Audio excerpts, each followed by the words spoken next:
Blades Ramble are proudly supported by our main channel sponsor, My Business Group, a group of brands designed to support owners, leaders and managers in business. If you're looking to grow your business, contact mybusinessgroup.co.uk today for more information or follow the link in the description below. And as this is hot off the presser, we're proudly sponsored by High Point Access Limited, your number one stop shop for all your working at heights and roofing needs. If you mention the Ramble when you're asking for a quote, you'll receive 10% off any works. Find their details in all the links below. Thank you to High Point Access Limited for your continued support of the Blades Ramble. Blades fans, subscribe to Blades Ramble. Up the Blades.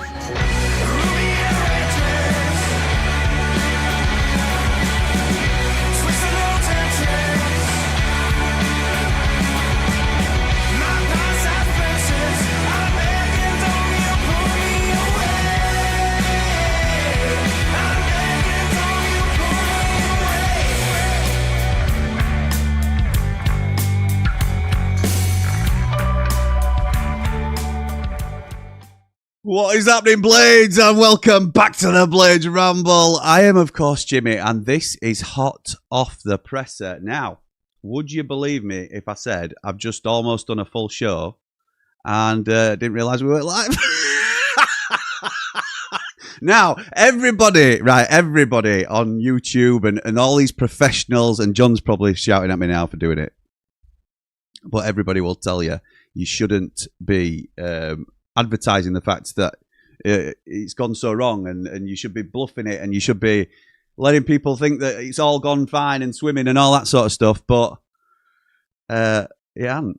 So we're just going to be honest with how things have gone. So let me just double check that we're absolutely... yeah, there we are. So I think this is the first time you're seeing me on screen. But if not, I've been going since 9:30. So I'm going to have to go back through all the notes that I've just talked through. Oh, my word. I tell you what, how we get... Anyway, what is happening, Blades? First time you see me on screen today. Hope you're all good. Nice and chilled. Right. So, interesting press conference from Chris Wilder. What do we all make to it and all that sort of jazz? Let me just refresh this to see if some of the comments will come through, because if they don't, I don't know what we're doing. Right. Is this the first time on screen? Let me just have a little look. Yeah. All right, we're good. Okay. Let's start again then, shall we? As if nothing ever happened. Because, yeah, we're definitely live now. That's good to go. Right. Hello and welcome to the Blades Ramble. Let's get going. So, Gids started us off with the press conference. Andy Giddings from Radio Sheffield, and he started off by saying, Chris, there were 6 contentious decisions on Tuesday night, and none less so than your sending off. I just wanted to get your thoughts on some of the decisions on Tuesday night. He said, yeah, the 6 decisions we've all seen. I don't really want to talk about it too much, but I feel sorry for the players, supporters, and the club, because we didn't deserve what happened to us on Tuesday night against a really good side. We went toe to toe with the league leaders the game before, and we went toe to toe with them. The performance was a step up in terms of we'd beaten Oxford the previous week, and this performance was a step up from that. We definitely deserved something from the game. A couple of bits of quality from them decided it. I liked our mentality during the game. There were challenges, as you've talked about, with some of the decisions that were made. We deserved it was a deserved equaliser. And he started winding himself up a little bit here, because he said, we talk about set pieces. We'd worked on that as a set piece. We thought it was a weakness in their game, and we'd identified that part of the pitch as somewhere to get at them. So there were fouls there was contact all over the box. It was happening all over the place. The goal should have stood. Everybody that watched the game, everyone present would say the same, and they were baffled by it. Absolutely baffled by it, as was I. So let me just... Why is this not working? Anyway. Are you going to get any clarity on your dismissal and what may happen next? He says, no, I've not had it yet. That'll come tomorrow. I've had an off-the-record chat regarding the laws of the game. As Al said after the game, it was frustration, and he's quite right. It was never a penalty. You talk about the booking for Gus, Adam Armstrong's booking, Ben Mee's tackle. I wanted to get the players off the pitch, and I did that. A ball came to me, and nonchalantly knocked it back in the direction of where it came. It took flight. But the second half was positive against the top side. I just had to apologise to the players because I wasn't there for them when he didn't say when they needed me, but that's what he were alluding to. He felt he'd let the team down by getting sent off, even though he didn't agree with the sending off. And Gid says, "Can you appeal it then?" He says, "Well, if I'd had a pop at the ref or booted the ball intentionally at them or into the stand, then yeah, I may leave it, but I didn't do any of that." He says, "I'm going to appeal it. It was a nonchalant knockback." He says, "I think I'll be all right for Hull, to be honest. I'm not expecting a charge. We've all made mistakes, managers, players, everybody, and officials have bad nights. But I have to mention the appointment system. Why are we the testing ground for refs?" He sort of started to lose rag a little bit here. Why hasn't it? He didn't completely lose it, but you could tell he'd been trying to be a little bit more calm about it. But this is the Chris Wilder we love, the honesty and saying what we're all thinking. Why hasn't he had more championship games? This is a top-notch, high-profile championship game. There's Steve Martin there, who's a top championship ref, knocking about as a fourth official. Why hasn't this ref been reffing this level for the last 2 years if he's that good a referee? I'll tell you what, we'll chuck him in at Bramall Lane and see if they can hang with the vociferous crowd, and if they can, it's sink or swim into it. I don't get it. I don't understand it. Naturally, there's also a bit of, I want to stamp my personality on this game. This is my big opportunity. And I think there was a bit of that on Tuesday night. Yeah, it's we all know that the best refs are those that go under the radar. He says, "Do you get any communication then from the PGMOL in terms of the appointments and stuff?" He says, "Well, I think it's done by a rating system, isn't it? So they'll get assessed. But why wouldn't a Prem ref fancy this game? It's a midweek game. Not all of them will be in Europe. Gives them a run out. You get rated, don't you? The refs get rated. They get scored and assessed. Look at the fixture list. It was a high-quality championship game on Tuesday night. What did we have? Birmingham against Sheffield Wednesday. Leicester against Wrexham. And he's like, Leicester against Wrexham. Middlesbrough against Stoke. He says, "I'll give you that one because that's a top-of-the-table clash." But refs have bad days. I'll give you that. But I think from a personality point of view, I'm sure the assessor will have seen that. That's what he said. He says, "And is it a quick process in terms of hearing back and getting answers to these questions that you've got?" And he says, "Well, it should be. It's like me assessing my team, isn't it, at 10 o'clock after the game. I was happy with my team. Al was right. We should be on 5 points now. We should have got a draw against Charlton. We didn't. We should have got a draw on Tuesday night. We didn't. We've changed the shape. I think people see what we're doing now. I think the supporters can see that we're going till the end. We had good chances to get back into the game." Alan Neil also mentioned, this is what Gids was saying, Alan Neil also mentioned putting players in the right position. That's been something that you're focusing on. He says, "Yeah, absolutely it is. Putting Gus at the top of the pitch. We now have got 3 at the back. Southampton play a little bit like Swansea. It's risk and reward. They've got some great players, but I thought we defended really well. It was the game we expected it to be. They went direct in the second half. It's a top championship fixture. Nothing. There was nothing in the Borough game that scared me when he watched Southampton against Borough. There was nothing in it between those two sides. And what he's saying is Borough started like house on fire, the top of the table, and there wasn't much in terms of quality between the two sides. And he said, we don't look like a side that's bottom of the table at the moment. Certainly don't look like a side that's getting done 5-0 against Ipswich and getting done really easily in the games before that. Gids then says, what about Chongy then? Any updates on Tahith Chong? He was going for a scan. He said, yeah, it's not great. He's torn his meniscus. It's going to be 4 to 6 weeks. The break in that respect probably comes at a good time because he'll only probably miss a couple of games after that. But he'd have been involved at Oxford and he'd probably have been involved on Tuesday as well. He says, what about everybody else then? Is everybody else fit? He says, yeah, I have to say I was delighted with Tom Davis. He certainly settled City down, and I think that was City's best game for us this season. It gave us balance. He said, I thought Ty got a good goal. He'll be disappointed we're missing a couple of chances, but I think he played a lot better, which I think echoes what we've been saying about Tyrese Campbell in terms of he's not been playing to the levels we were hoping for.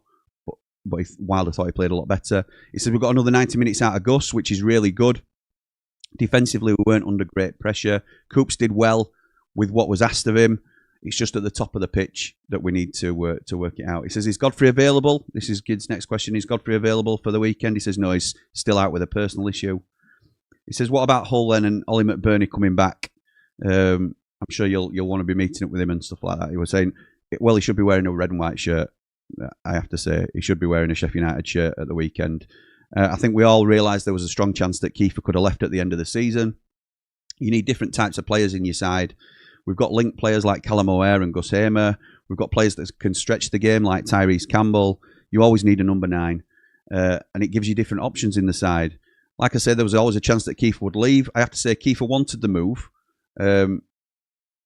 But he was also told it was not part of the plans this season. I've nothing against Kiefer. He says it was part of the 92 points that we got last season, and he goes with our best wishes. But I would have been looking at Ollie McBurney. I wanted a number 9.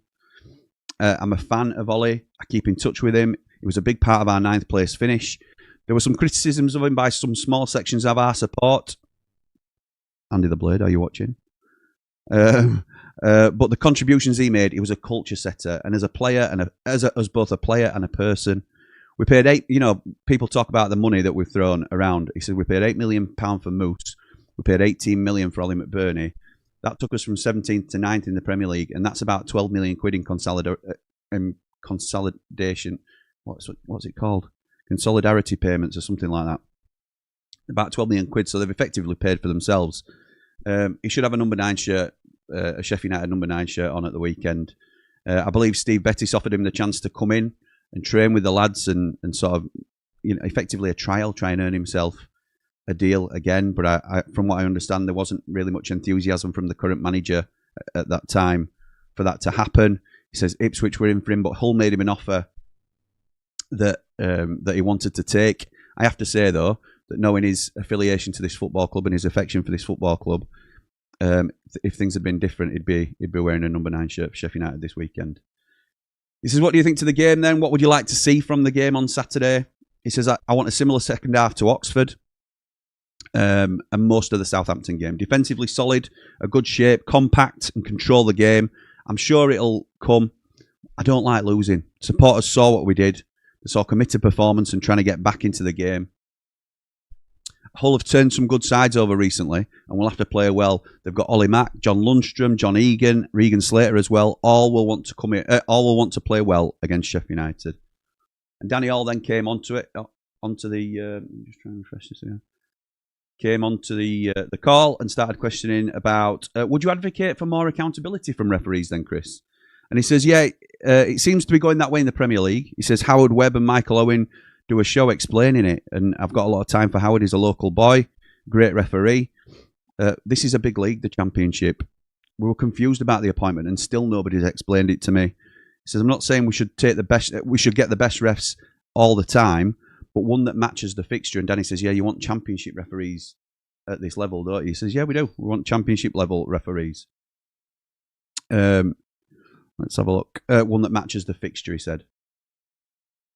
Were you enthused by the players' reaction to the decisions going against you and the fact that the players kept going? He said, yeah, a lot went against us the other night.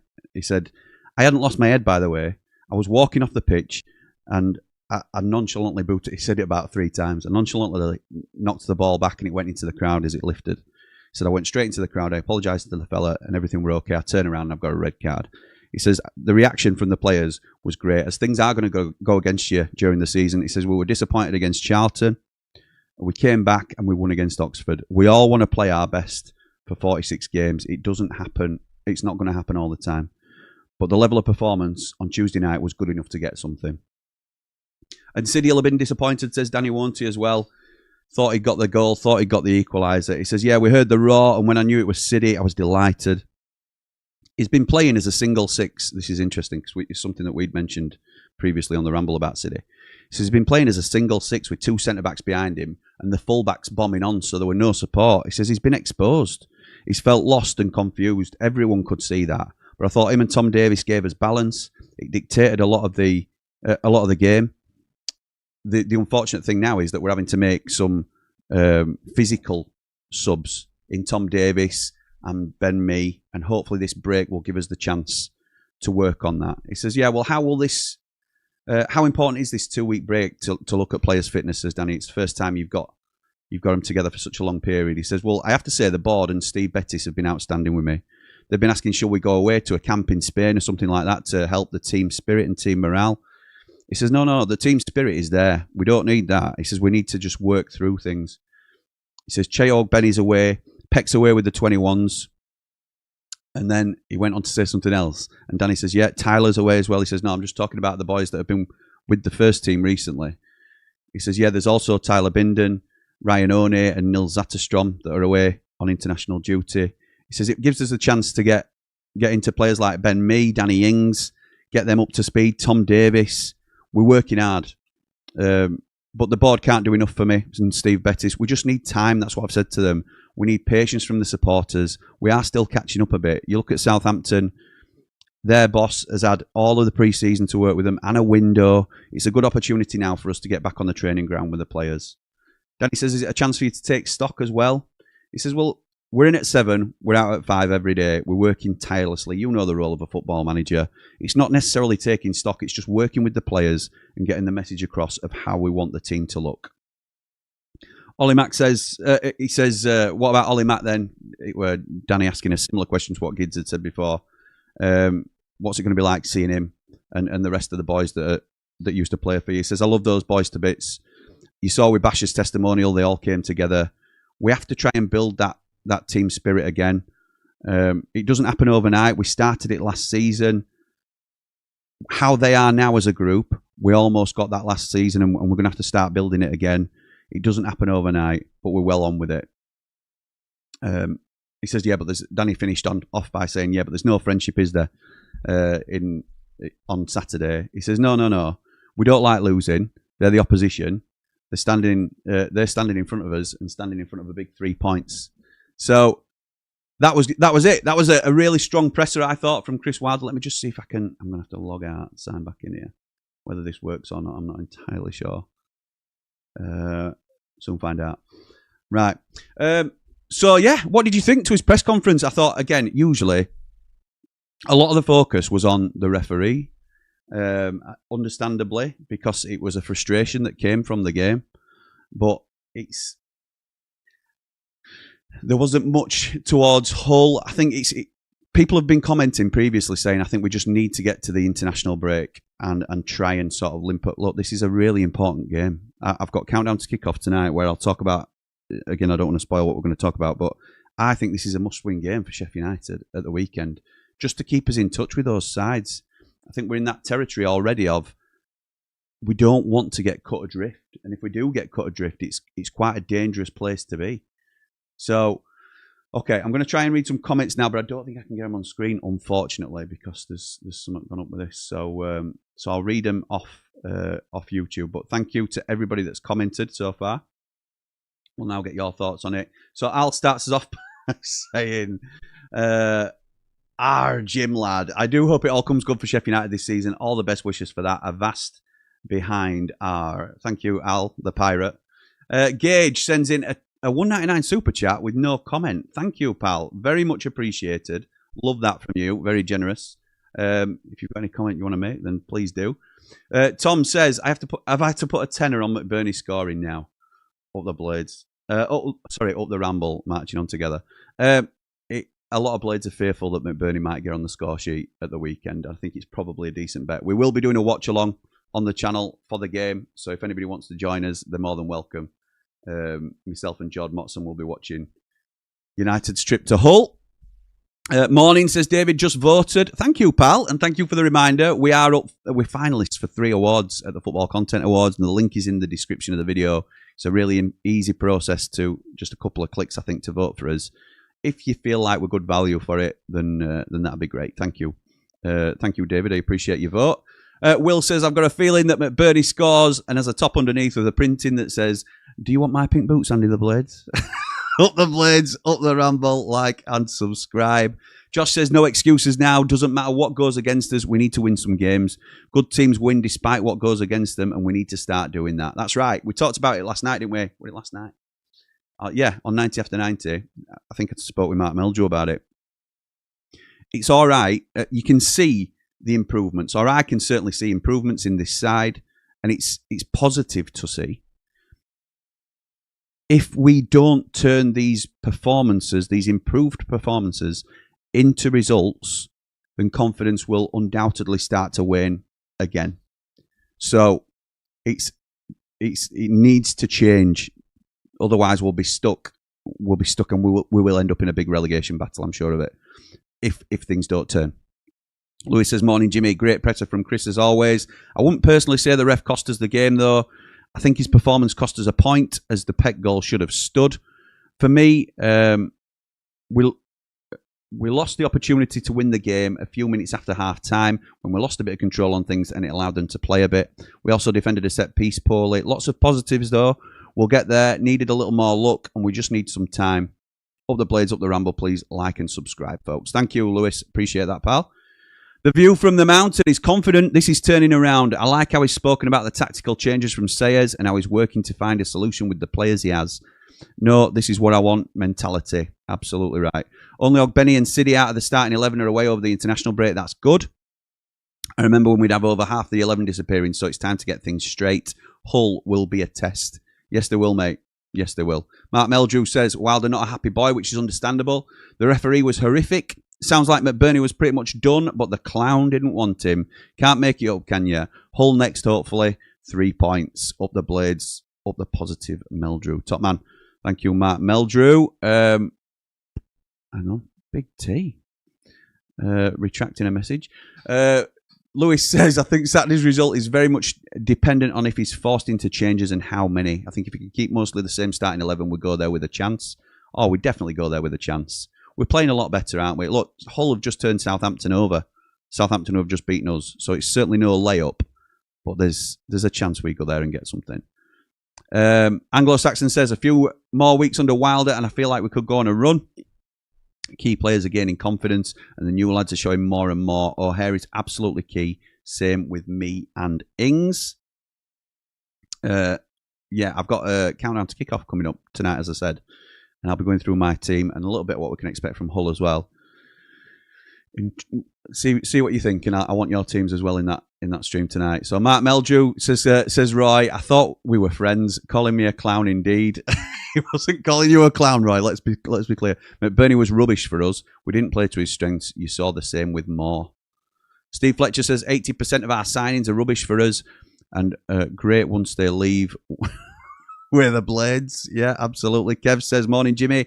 Hope you're well. First thing we've got to do is keep him out. I can't believe how he scored at Swansea, and now he's doing it at Hull. Up the Blades, Ramble. Up the Blades. Like and subscribe. Thank you, mate. Scott says, is Wilder still rambling? No, he finished at 9:30, pal. But then I did a full hot off the presser and didn't record it. So we're back again. Oh, dearie me. Cliffy says, morning, Jimmy. Been away for a while due to personal issues. I hope you're well, pal. But glad to be back better. I was an advocate for Sayers, but I can already see the improvement from Wilder. I believe things are coming together. Thank you, Cliffy. I hope you're well, pal. Sorry to hear that you've had a few issues, but everything's okay now. Ray says, Jimmy, don't ever change. One of a kind. Jimmy says, Nige, thank you. Only Jimmy thinks he's live on the internet when he wasn't. I know. Morning, Jim. Off to London today, says Tom, for the girlfriend's 21st. I'm hoping she's wished for a good performance for her birthday. We need all the help we can get. The Man Mountain says, watched a Hull against Saints goals, all crosses and second balls. Shouldn't work against good defending. Playing to McBurney's strengths, but McGuinness will be key. Need a win for morale. International break. Yeah, absolutely. Big Tony, that's out of order. I'm not even going to read it. Alan says, Blades will improve. I have no doubt about that. They have the right man in charge now to do just that. Yeah, agreed. Luke says, let's see where the refs end up at the weekend. That ref ends up at the weekend. It'll tell us everything we need to know. Agreed. Ray says that ref cost us a point. We deserved at least that. On to Hull now, not forgetting they beat us at home, so we owe them one. Come on, Blades. Up the Blades, up the Ramble. Like and subscribe. I'm not reading that, Mark Melger either. McBurney comes in Jan, says Jack. No, I don't think so, pal. I think Hull will want too much money for him. Terry says, I fancy a win against Hull on Saturday. We're getting better. I would play the same team as Tuesday. I fancy us. So we'll wait and see. Chris says, what's happening with Zatterstrom? If that it's Matty, isn't it? Let's be right. If that's what his name is, he's not involved, mate. He's not involved at the moment. He's going away on international duty. He's further down the pecking order, isn't he, than some of the players we've got. McBurney going for Golden Boot at this rate. McBurney versus Ben Mee will be a battle. Yeah, I think Man Mountain's right. It'll be an aerial battle with McGuinness more than anything else. Because, that's... If they're going to try and keep crossing the ball into him, I'm trying to play to his strengths, believe it or not, then that'll be one for McGuinness, I think. Me as well, but I think McGuinness will be the key one to cut those out. Gage says, couldn't work out how to comment, but the week would drag until match day if it wasn't for the ramble. Thank you, pal. Thank you, Gage. I really appreciate that. The man who came in with a super chat early doors. Thank you, pal. Rob says, I really believe this year a striker like Moore or McBurney would clean up. Last year, we didn't get the ball in the box enough for me, but with the introduction of Benny, we appear to be getting the ball in the box much more, but we don't have that kind of striker at the minute. Yeah, I think we do need to be getting the ball in the box more. That's undoubted. I think Benny can do that for us. We're not seeing the bodies in the box. We need to flood the box when we're on the attack. Can players keep up with Benny's pace? I'm not entirely sure, but... Right, I'm going to call it there, because I've done this twice already. And you've only seen it once. But thank you to everybody for joining me this morning. I am back again this evening with a countdown to kick off. So I will look forward to seeing you all there. But for now, come on, you red and white wizards. Up the Blades!